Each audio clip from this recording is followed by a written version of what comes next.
ఈ రోజు నేను మరో రెసిపీతో వచ్చా. అదేంటంటే చిక్కుడుకాయ టమాటా. అది ఎలా చేయాలో చూపిస్తా. నూనె వేడెక్కిందండి.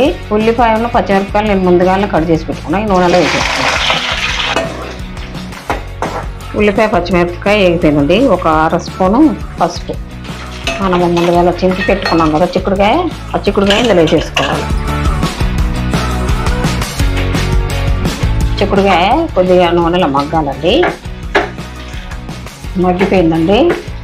ఇప్పుడు మనము ముందుగా కట్ చేసి పెట్టుకున్న టమాటా 2 ఇందులో వేసేసి ఉప్పు వేసుకోవాలి. టమాటా వేసుకున్నాం కదండి, ఇది కొంచెము మగ్గాలి. ఇప్పుడు మనం ఎర్రకారం వేసుకుందాం. మనం ఇప్పుడు కొత్తిమీర వేసుకుందాం. వేసుకొని కొద్దిసేపు మగ్గనిద్దాం. అయిపోయిందండి. లేత చిక్కుడుకాయ కదా, చాలా బాగుందండి.